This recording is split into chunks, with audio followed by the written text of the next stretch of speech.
Bienvenue sur cette nouvelle vidéo où je vais vous parler cette semaine d'une apparition mariale majeure, mais paradoxalement mal connue du plus grand nombre. Il s'agit de l'apparition de la Vierge à Pontmain. Je voulais également vous informer que la chaîne vient récemment de dépasser les 100 000 abonnés, ce qui me réjouit et je vous en remercie. Je vous donne rendez-vous en fin de vidéo afin d'en parler plus tranquillement et je vous donnerai de nombreuses informations à propos de la chaîne et de son évolution. Mais avant cela, laissez-moi vous conter la merveilleuse apparition de la Vierge Marie à Pontmain.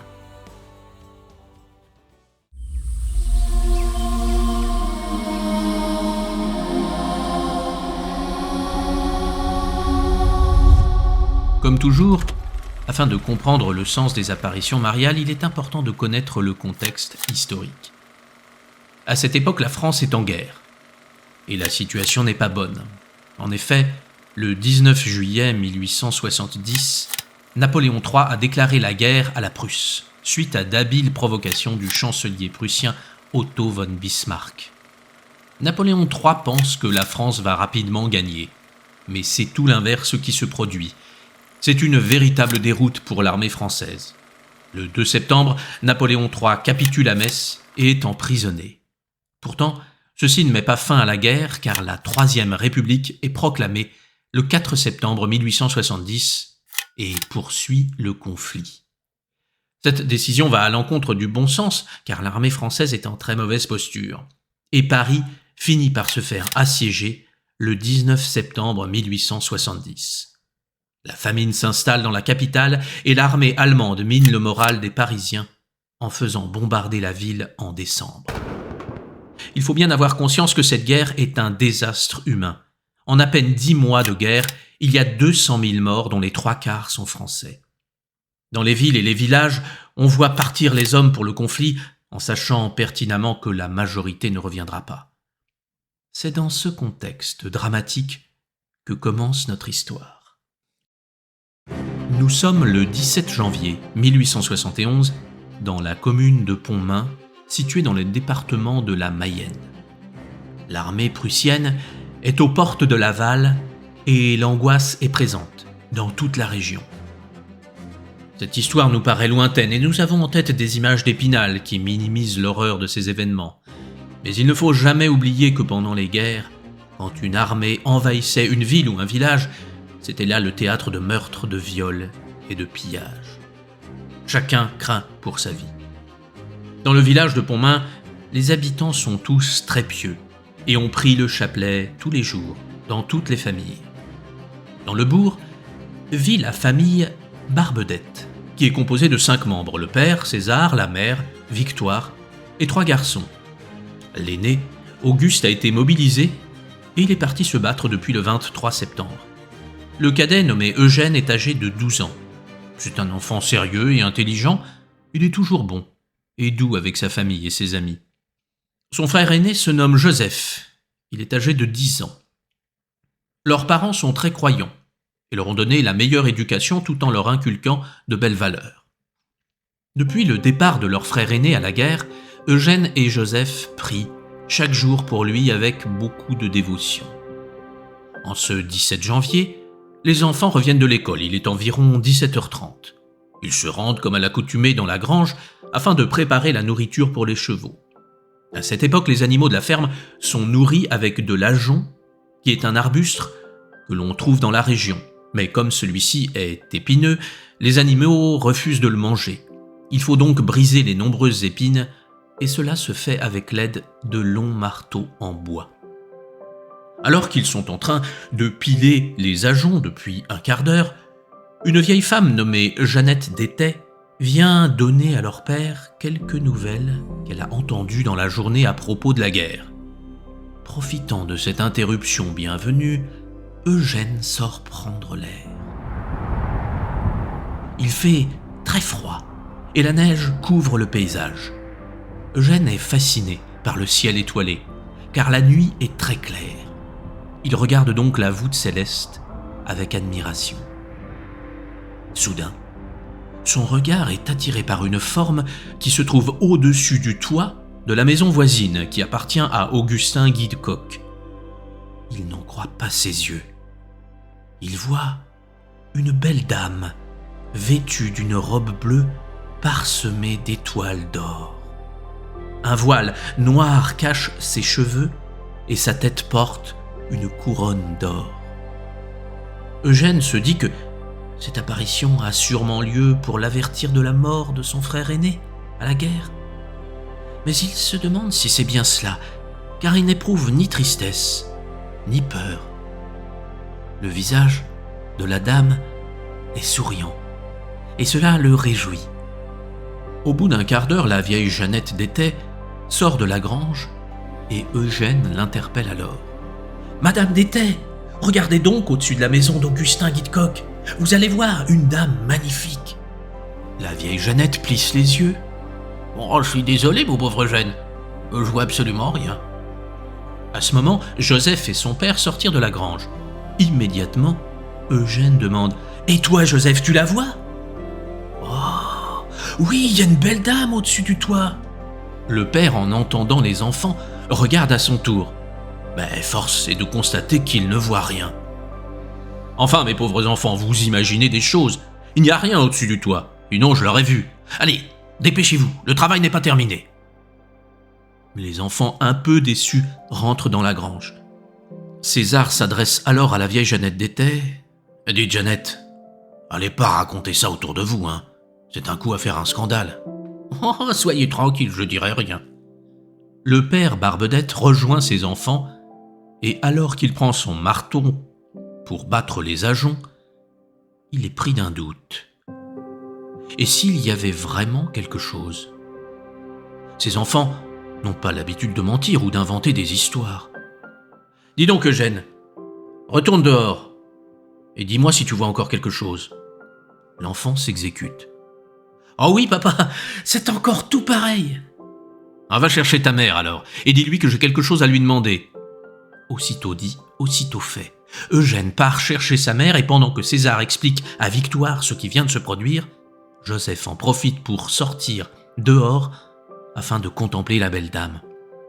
Il est tellement heureux de voir qu'elle n'a pas disparu qu'il applaudit tout en disant « Oh, que c'est beau, mais que c'est beau !» En entendant cela, sa mère Victoire sort de la grange et l'interpelle. « Mais enfin, tu vas pas te taire, Joseph. Tu vas attirer tout le monde avec tes extravagances. » Eugène, qui les a rejoints, ne comprend pas que les adultes ne voient rien. « Mais enfin, maman, regardez donc au-dessus de la maison d'Augustin Guitcoq. » Victoire plisse les yeux, mais elle ne voit rien. Les deux enfants lui décrivent alors la belle dame avec sa grande robe bleue couverte d'étoiles et sa couronne dorée. Victoire, qui est très croyante, se dit que c'est peut-être la Sainte Vierge. Mais afin d'être certaine que ce n'est pas une illusion ou un piège du démon, elle leur demande de réciter 5 fois le Notre Père et Je vous salue Marie. Et les enfants se mettent immédiatement à genoux pour prier en fermant les yeux. Une fois les prières terminées, leur mère leur demande s'ils voient encore la belle dame.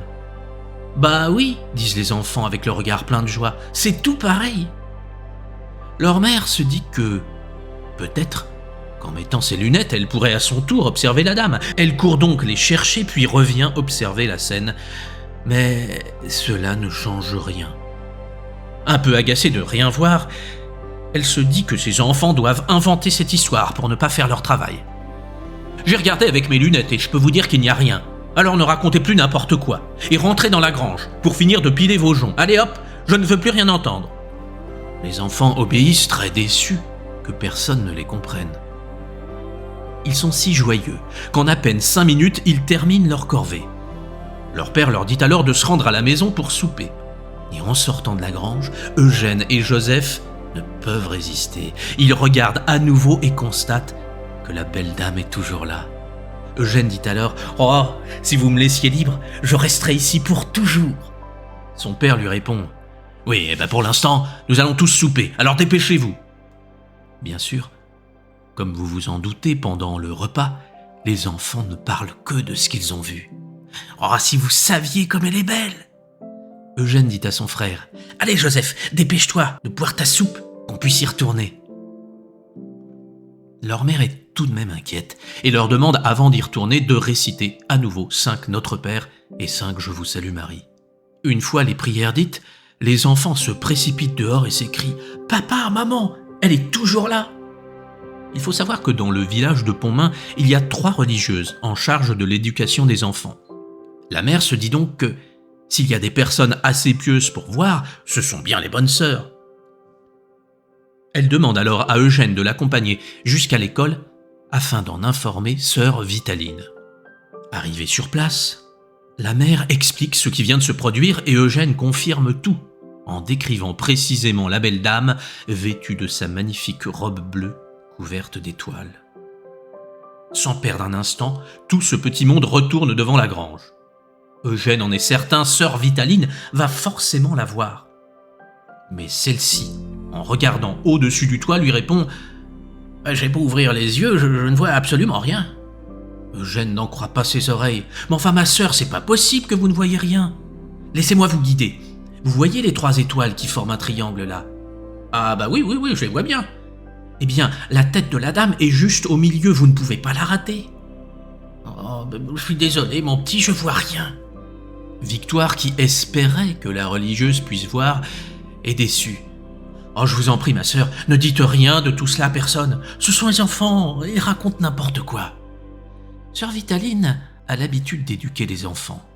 Elle sait quand ils mentent ou pas. Et là, elle n'a pas du tout l'impression d'une tromperie. Elle a déjà lu des histoires à propos d'apparitions de la Vierge Marie. Elle sait que souvent, les enfants la voient, mais pas les adultes. Alors, pour en avoir le cœur net, elle retourne à l'école. Il faut savoir que les sœurs du village ont pris sous leurs ailes 2 petites filles, Jeanne-Marie Le Bossé, 9 ans, et Françoise Richer, 11 ans. Leur enfance a été très difficile, et elles ont vécu bien des malheurs. Elles vivent dans l'école car elles n'ont plus de famille. Jeanne-Marie a connu la mort de son père alors qu'elle n'avait que 2 ans, et peu de temps après, sa mère fut frappée de paralysie. Quand sœur Vitaline arrive à l'école, elle demande à Jeanne-Marie et Françoise si elles veulent bien l'accompagner. « Nous allons nous rendre à la maison des Barbedettes, et je vais vous montrer quelque chose. » Alors qu'elles sont en chemin, Françoise Richer s'arrête et s'écrie en montrant la maison d'Augustin Guitcoq. « Je vois quelque chose au-dessus de la maison, mais je ne sais pas ce que c'est. »« Allons, mes enfants, continuons jusqu'à la grange, vous pourrez mieux voir. » Les petites filles se mettent alors à courir en arrivant, et elles s'exclament « Oh, la belle dame, et quelle belle robe bleue avec des étoiles d'or !» Il y a donc 4 enfants qui sont capables de la voir, Eugène et Joseph Barbedette, Françoise Richer et Jeanne-Marie Le Bossé. Une seconde religieuse, sœur Marie-Édouard, se rend sur le lieu de l'apparition, mais a le regret de ne rien voir. Elle interroge les enfants, qui répondent d'une même voix aux questions de la sœur. Elle se dit alors, puisque ces enfants voient, il faut en chercher d'autres, plus jeunes. Elle se rend chez monsieur Fritot en lui racontant le prodige. « Venez avec votre petit-fils devant la grange des Barbedettes. » Ensuite, elle va chercher le curé du village, l'abbé Guérin. « Monsieur le curé, venez donc chez Barbedette, il y a un prodige, une apparition, les enfants voient la Sainte Vierge. »« Un prodige, une apparition, enfin ma sœur, vous me faites peur. » Le curé est tout ému et ne bouge plus. Ses domestiques, en entendant sœur Marie-Édouard, allument immédiatement la lanterne. « Allons, mon père, nous allons voir cela. » Tout ce petit monde se rend alors près de la grange, et en chemin, il trouve le petit Eugène Fritot, âgé de 6 ans et à demi enveloppé dans les bras de sa grand-mère. Pendant ce temps, sœur Vitaline priait le chapelet avec les enfants. Et beaucoup de villageois s'étaient attroupés pour savoir ce qui se passait.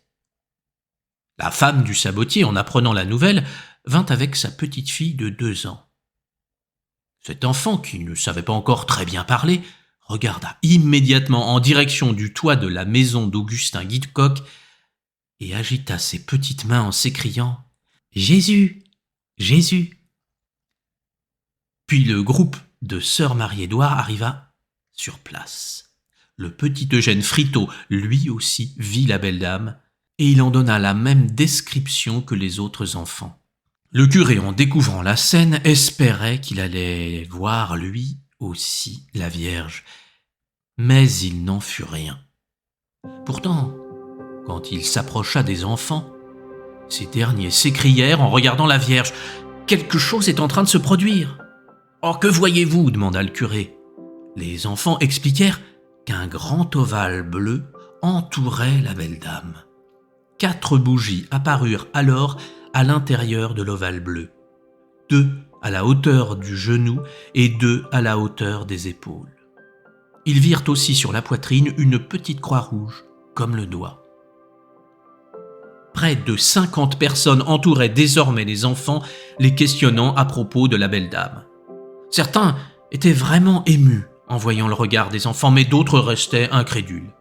Le curé s'adressa alors aux personnes présentes et demanda le silence. « S'il n'y a que les enfants qui la voient, c'est qu'ils en sont plus dignes que nous. »« Monsieur le curé, dit sœur Marie-Édouard, et si vous parliez à la Sainte Vierge ?»« Hélas, lui répondit-il d'une voix émue avec une grande humilité, je ne la vois pas. Que pourrais-je lui dire ? Mais si vous disiez aux enfants de lui parler ? Ah, c'est une bonne idée, mais auparavant nous devons prier. » Tous se mirent à genoux et récitèrent le chapelet. Durant les prières, les enfants expliquèrent que la belle dame changeait de taille et était devenue 2 fois plus grande. L'ovale bleu était lui aussi plus grand de manière proportionnelle. Et les étoiles du manteau se multiplièrent. Les enfants dirent que c'était comme une fourmilière d'étoiles et qu'elle était devenue toute dorée. Sœur Marie-Édouard entonna le Magnificat.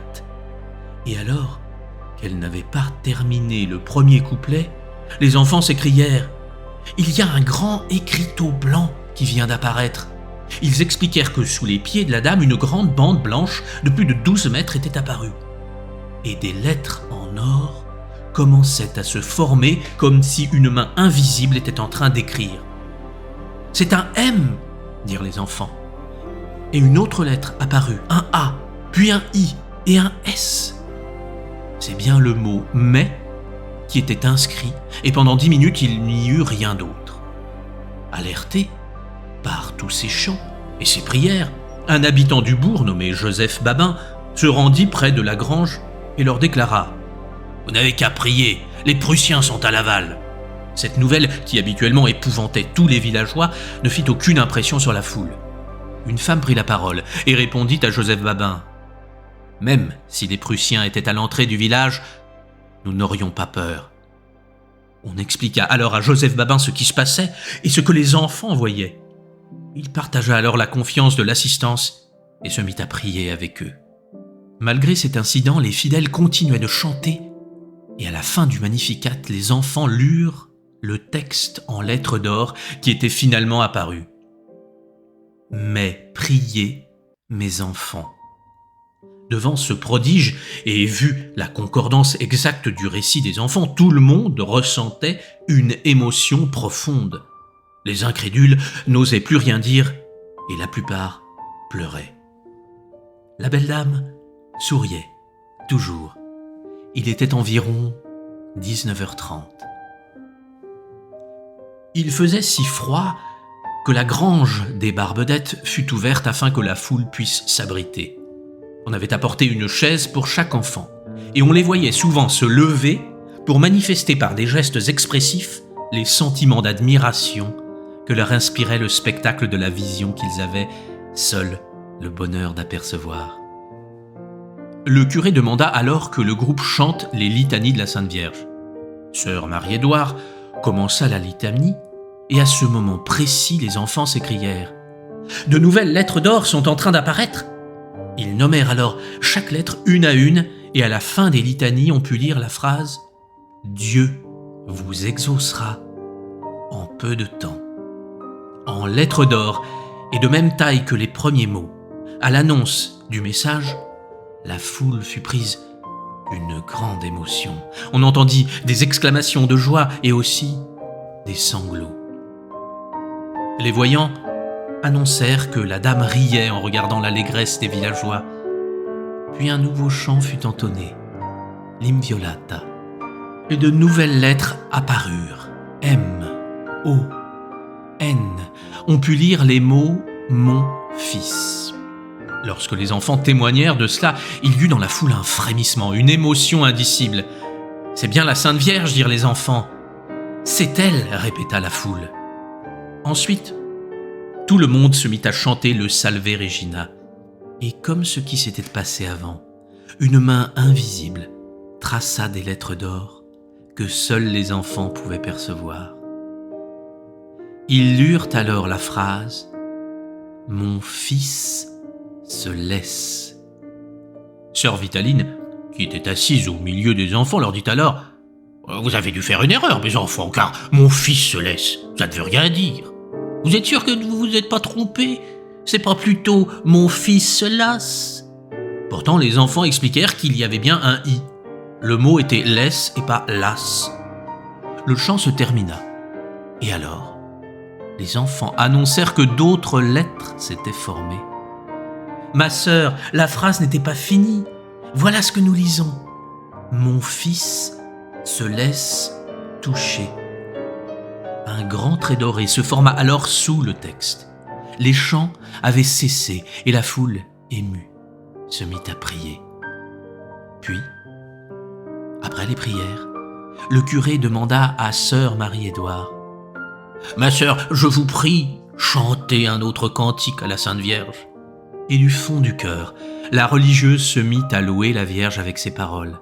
« Mère d'espérance, dont le nom est si doux, protégez notre France, priez, priez pour nous. » Alors, la Sainte Vierge éleva à la hauteur de ses épaules les mains qu'elle tenait abaissées et étendues, et agitant les doigts lentement, comme s'il eût accompagné le chant du cantique, elle regardait les enfants avec un sourire, une douceur infinie. Et en voyant cela, les enfants battaient des mains et sautaient de joie. Vers la fin du cantique, les lettres disparurent, et le visage de Marie s'assombrit. Ils virent la Vierge s'emparer d'une grande croix rouge où gisait son fils crucifié, et ses paupières se baissèrent, ses lèvres remuèrent doucement. Jamais nous n'avons vu un visage d'une telle tristesse, diront les enfants. Puis ils virent une étoile se déplacer et allumer les 4 bougies autour de Marie. Lorsqu'il apprit la tristesse immense de la Vierge, le curé fit chanter l'Ave Maris Stella. Ce chant eut beaucoup d'effet. Le grand crucifix rouge disparut. Marie leva les yeux, étendit à nouveau les mains vers les enfants et retrouva son sourire. 2 croix blanches se posèrent sur ses épaules. En constatant cela, l'abbé Guérin décida de continuer à inciter la foule à prier. « Mes amis, faisons la prière du soir. » Tous se mirent alors à genoux. Et lentement, vers la fin de la prière, un voile blanc monta devant la Vierge, effaçant, petit à petit, l'apparition céleste, qui souriait joyeusement à nouveau. « Vous la voyez encore ?» demanda le curé. « Non, » dirent les enfants. « Tout a disparu. C'est fini. » Il était environ 20h45, et petit à petit la foule se retira, lentement, tout en discutant de ce prodige qui les avait tant bouleversés. Le lendemain, les conflits vont se terminer et l'ouest de la France sera miraculeusement épargné. Les Prussiens n'entrèrent jamais dans Laval et le village de Pontmain ne fut jamais pillé par aucune armée. L'armistice fut signé le 28 janvier 1871. Les 38 soldats de Pontmain revinrent tous sains et saufs. Cette apparition fit grand bruit et bien des pèlerins vinrent à Pontmain. Certains par curiosité, d'autres par conviction. Mais tous ceux qui rencontrèrent les enfants et écoutèrent leurs récits furent convaincus que ce n'était pas là une invention. Leur sincérité, leur spontanéité et surtout la lumière qui brillait dans leurs yeux à chaque fois qu'ils se remémoraient la vision céleste eurent raison des plus sceptiques. Cette apparition est très émouvante. En étudiant l'histoire du village, nous pouvons constater que les habitants étaient tous très pieux. Malgré leur caractère et leurs défauts, chacun pensait toujours à rendre grâce. Leur prière collective et leurs chants ont certainement joué un rôle dans le déroulement de la guerre. Même dans des situations désespérées, nous avons le pouvoir de changer le cours du destin si nous le faisons pour une noble cause. Quand nos prières ne servent que notre petit intérêt et notre petit plaisir, elles ne donnent jamais de grands résultats. Mais quand nos prières sont d'une grande intensité et dédiées à ce qu'il y a de plus beau et de plus grandiose, alors elles s'élèvent vers le ciel comme un doux parfum et emplissent de joie le Seigneur. Comme le disait Jésus dans l'Évangile selon saint Matthieu, « Soyez donc parfaits, comme votre Père céleste est parfait. Alors à l'image de Dieu, créons un monde de paix et de joie. » Bien que la situation du genre humain nous pousse à déprimer et à croire que tout est déjà joué d'avance, inspirons-nous comme toujours des paroles de Jésus. Agissons, chacun, à notre niveau, pour une cause qui nous dépasse. Comme les habitants de Pontmain, unissons-nous et montrons que les plus belles prières peuvent influencer le futur de l'humanité.